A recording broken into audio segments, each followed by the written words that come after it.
नमस्कार दोस्तों, स्वागत है आप सभी का हमारे इस चैनल सनातन ज्ञान गंगा पर। दोस्तों, अगर आप जीवन में कुछ नया सीखना चाहते हैं तो इस चैनल को सब्सक्राइब जरूर करें। श्री शिवाय नमस्तुभ्यम। हर हर महादेव। दोस्तों, साल की सबसे बड़ी अमावस्या की तिथि आ चुकी है और यह है पितृपक्ष की अमावस्या की तिथि में पूज्य गुरुजी ने कहा कि अगर आपके पितृ आपसे प्रसन्न नहीं हैं, तो आपके घर में कोई न कोई व्यक्ति बीमार पड़ा रहेगा। आपके जीवन में लगातार रुपए पैसे की दिक्कत बनी रहेगी। कहीं से पैसा आए तो कहीं से खर्च हो जाएगा। लगातार आर्थिक समस्याओं का सामना करना पड़ेगा। आप कोई भी कार्य करना शुरू करना चाहेंगे तो उसमें आपको असफलता हाथ लगेगी। आप चाहे तो व्यापार करें या फिर नौकरी करें, आपको लगातार असफलता ही हासिल होगी। तो पूज्य जी ने कहा कि अगर इस प्रकार से आपके जीवन में कोई समस्या चल रही है तो आप इस अमावस्या में कुछ बहुत ही खास उपाय जरूर करना चाहिए। तो चलिए जानते हैं इन विशेष उपायों के बारे में। लेकिन उससे पहले अगर आप भोलेनाथ जी को सच्चे दिल से मानते हो तो इस वीडियो को लाइक करें और चैनल को सब्सक्राइब करके कमेंट में हर हर महादेव जरूर लिखें। लेकिन पितृपक्ष की अमावस्या साल की सबसे बड़ी अमावस्या होती है और इस बार तो यह हमारे लिए बहुत शुभ संयोगों के साथ आ रही है, क्योंकि यह शनिश्चरी अमावस्या की तिथि बन रही है, यानी यह अमावस्या शनिवार के दिन पड़ रही है। पूज्य गुरुजी के अनुसार अगर इस शनिश्चरी अमावस्या के दिन हम लोग काले तिल के दाने से या फिर दीपक के कुछ विशेष उपाय करते हैं तो उससे हमारे पितृ हमसे प्रसन्न होते हैं, हमारे जीवन में धन धान्य की वृद्धि होती है। और अगर हमें किसी भी कार्य में सफलता नहीं मिल पा रही है तो उसमें भी हमें सफलता मिलना प्रारंभ हो जाता है। तो चलिए जानते हैं पहले विशेष उपाय के बारे में। देखिए, इस उपाय के लिए आपको एक लोटा जल ले लेना है। लोटा तांबे का ले लीजिएगा और इसमें जल आप अपने किचन से लीजिएगा।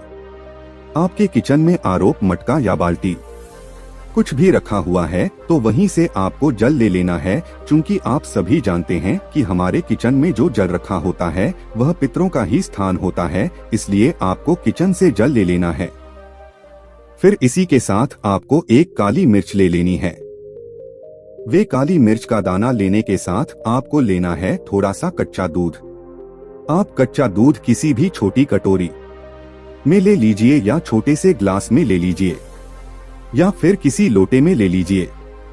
जिसमें भी आप लेना चाहे उसमें आप ले सकते हैं। आपके पास जितना गाय का कच्चा दूध उपलब्ध हो जाता है उतना आप कच्चा दूध ले सकते हैं।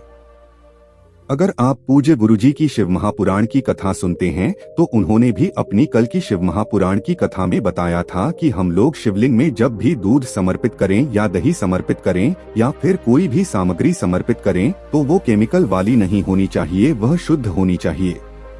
अगर आपके घर के आसपास कहीं पर गाय का दूध मिल जाता है तो आप कोशिश करेगा कि गाय के दूध का इस्तेमाल करें।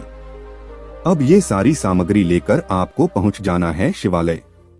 देखिए, गुरुजी ने कहा कि इस उपाय को अगर आप शाम को प्रदोष काल के समय करते हैं तो आपके लिए बेहद चमत्कारी साबित होगा। लेकिन अगर प्रदोष काल के समय टाइम नहीं मिल पाता है तो फिर पूरे दिन में किसी भी समय कर सकते हैं। आप शिवालय पहुंचने के बाद सबसे पहले आप जो एक काली मिर्च का दाना लेकर आए हैं उस काली मिर्च के दाने को इस दूध में डाल लीजिए। दूध अगर आप कटोरी में लेकर आए हैं या फिर छोटे से ग्लास में लेकर आए हैं या फिर किसी भी लोटे में लेकर आए हैं तो उसी में आपको यह काली मिर्च का दाना डाल लेना है और 11 बार शंभेश्वर महादेव स्मरण कर लेना है। फिर आपको ये दूध शिवलिंग के ऊपर धीरे धीरे समर्पित करते जाना है और लगातार शिव महापुराण के मूल मंत्र श्री शिवाय नमस्तुभ्यम या फिर ओम नमः शिवाय, इन दोनों में से किसी भी एक मंत्र का जाप कर लेना है।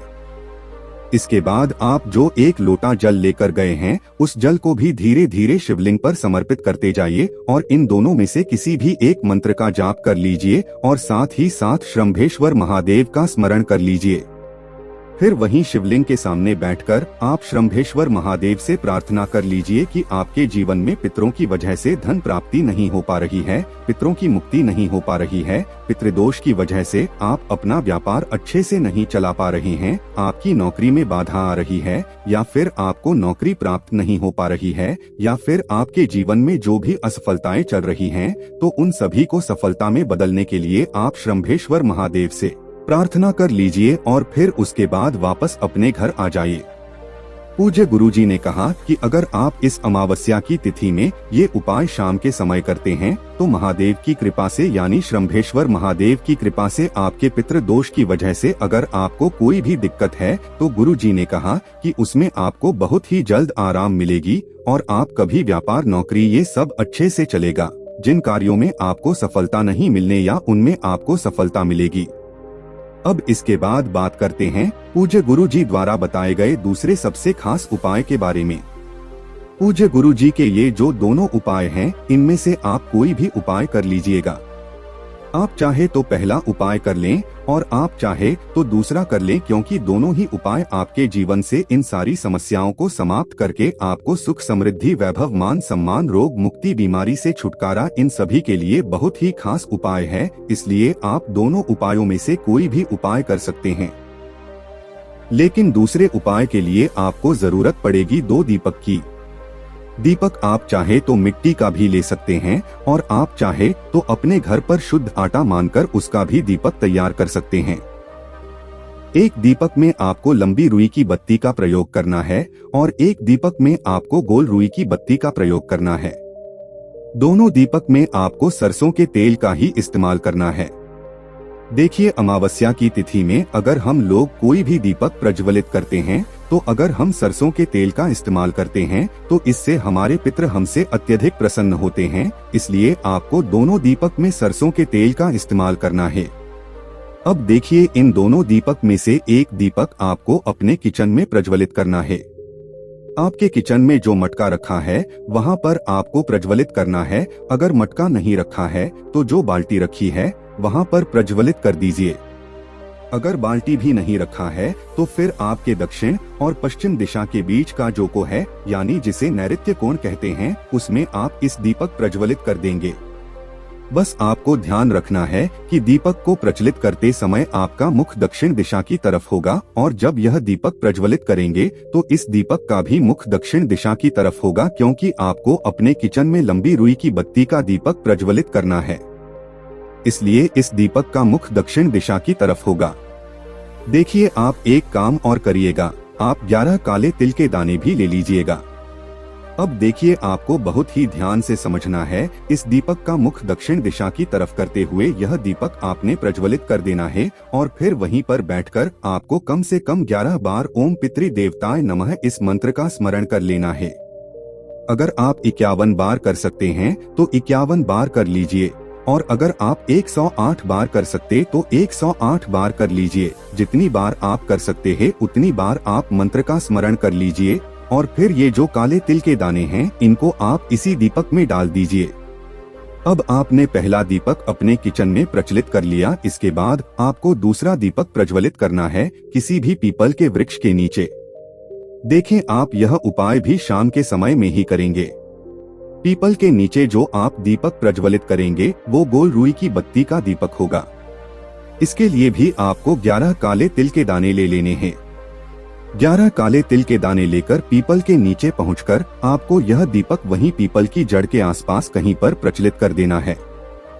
आपको अपना मुख पश्चिम दिशा की तरफ रखना है। दीपक प्रज्वलित करने के बाद आप कम से कम 11 बार ओम श्रम शनिश्चराय नमः इस मंत्र का स्मरण कर लीजिएगा और फिर आप जो 11 काले तिल के दाने लेकर आए हैं उन काले तिल के दानों को इसी दीपक में डाल दीजिए, फिर वापस अपने घर आ जाइएगा।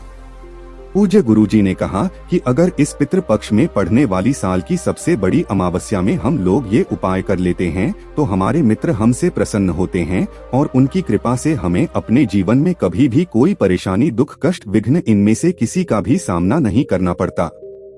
हमारे जीवन में माता लक्ष्मी की कृपा प्राप्त होती है और हमारे सारे दुर्भाग्य समाप्त होते हैं। इसलिए आपको इन दोनों में से कोई भी एक उपाय कर लेना। अब इसके बाद बात करते हैं गुरुजी द्वारा बताए गए तीसरे उपाय के बारे में, जो पितरों के लिए सबसे उत्तम उपाय है। इस उपाय के लिए आपको एक छोटी कटोरी ले लेनी है और साथ ही साथ आपको थोड़ा सा गंगाजल ले लेना है। ये उपाय आपको अपने घर पर माता तुलसी के सामने करना है। देखे पूज्य गुरु जी ने कहा कि ये उपाय आप सुबह करेंगे तो आपके लिए बहुत जरूरी होता है, शाम को सूर्यास्त के बाद आप इस उपाय को नहीं करेंगे। लेकिन सबसे पहले आप तुलसी जी के पौधे के सामने पहुंच जाएंगे और आप जो खाली कटोरी लेकर गए हैं उस कटोरी को वहीं नीचे तुलसी जी के पौधे के आसपास कहीं पर रख देंगे और आप जो गंगाजल लेकर गए हैं उसको भी अपने आसपास कहीं पर रख लेंगे। फिर इसके बाद आपको ये पर बहुत ध्यान से समझना है। देखिए, आप जो यह गंगाजल लेकर आए हैं इसको अपनी हथेली में डालिए, यानी इसको आप अंजलि में लीजिए और काशी विश्वनाथ का स्मरण करते हुए पूज्य गुरुजी ने कहा कि आपको काशी विश्वनाथ का ही स्मरण करना है।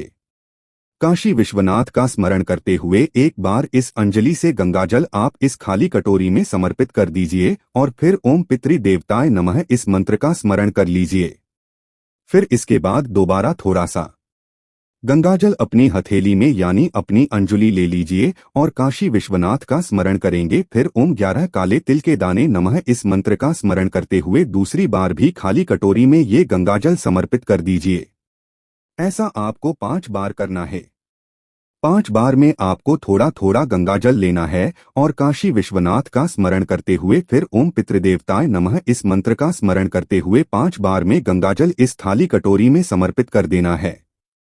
पूज्य गुरुजी ने कहा कि ये उपाय आप पूरे पितृपक्ष के दौरान किसी भी दिन कर सकते हैं और खास तौर से अगर अमावस्या की तिथि में इस उपाय को कर लेते हैं तो हमारे पितरों की चाहे जैसी भी स्थिति हो उन्हें मोक्ष की प्राप्ति होती है, वे भी हमसे प्रसन्न होते हैं और हमें अपना आशीर्वाद देते हैं। और अगर हमारे जीवन में किसी भी प्रकार का पितृ दोष लगा हुआ है तो पितरों की कृपा से वो सब समाप्त होता है और हमारे जीवन में सुख शांति वैभव लक्ष्मी की प्राप्ति होती है।